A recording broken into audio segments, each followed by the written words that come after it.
नमस्कार दोस्तों, अनसुनी दिव्य कथाएं में आपका स्वागत है। आज हम आपको अपने क्रोध से जुड़ी एक प्रेरक कहानी सुनाने जा रहे हैं। एक बार एक संत ने अपने शिष्यों से पूछा कि हम क्रोध में चिल्लाते क्यों हैं? जब भी हम खिन्न होते हैं तो एक दूसरे पर चिल्लाते क्यों हैं? शिष्यों ने कुछ समय विचार किया और फिर एक शिष्य ने कहा, उस समय हम अपनी शांति खो देते हैं, इसीलिए हम चिल्लाते हैं। संत ने पूछा, पर जब दूसरा व्यक्ति आपके पास ही खड़ा हो तो फिर इतना चिल्लाना क्यों? क्या यह संभव नहीं कि हम उस व्यक्ति से नर्म आवाज में बात करें? हम एक दूसरे पर क्यों चिल्लाते हैं जब हम क्रोधित होते हैं? शिष्यों ने कई जवाब दिए, लेकिन किसी भी जवाब से संत संतुष्ट नहीं हुए।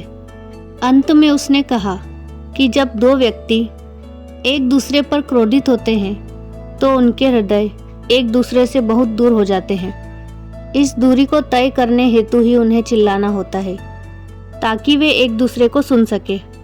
वो जितना अधिक क्रोधित होते हैं, उन्हें अपने हृदय की दूरी तय करने के लिए उतना ही चिल्लाना पड़ता है। फिर संत ने पूछा, क्या होता है जब दो लोग एक दूसरे से प्रेम करते हैं? वे एक दूसरे पर चिल्लाते नहीं, बल्कि सौम्यता से बात करते हैं, क्योंकि उनका हृदय बहुत करीब होता है। उनके बीच की दूरी बहुत कम होती है। संत ने आगे कहा, जब वे लोग एक दूसरे से और ज़्यादा प्रेम करते हैं तब क्या होता है? वे कुछ बोलते नहीं, बस फुसफुसाते हैं और एक दूसरे के प्रेम में और करीब आ जाते हैं। अंत में उन्हें फुसफुसाने की भी ज़रूरत नहीं होती, बस एक दूसरे को देखते हैं।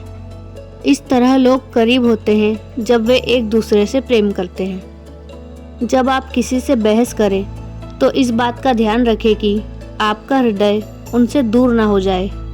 ऐसे शब्द ना कहें जिससे कि दूरी और बढ़ जाए, वरना कभी एक दिन ऐसा आएगा कि दूरी इतनी बढ़ जाएगी कि आपको वापस आने का रास्ता ही नहीं मिलेगा।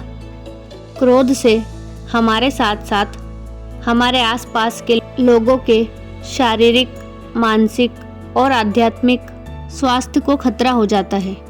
क्रोध पर विजय पाने का केवल एक रास्ता है, और वो यह है कि हम अपने नियंत्रण करने की प्रवृत्ति का त्याग करें। और श्री कृष्ण ही सबसे बड़े नियंत्रक है, इसे स्वीकार करें। हमें प्रार्थना करनी चाहिए कि हम क्रोध का ग्रास ना बने तथा सभी जीवों से मित्रवत संबंध रखते हुए उन्हें परमात्मा के अंश के रूप में देख सके। तो दोस्तों, यह थी आज की अपने क्रोध से जुड़ी एक प्रेरक कहानी। आपको यह कहानी कैसी लगी हमें कमेंट करके ज़रूर बताएं, और इस प्रकार की अन्य अनसुनी दिव्य कथाएं सुनने के लिए हमारे चैनल को सब्सक्राइब करें और इस वीडियो को लाइक और शेयर करना ना भूलें। राधे राधे।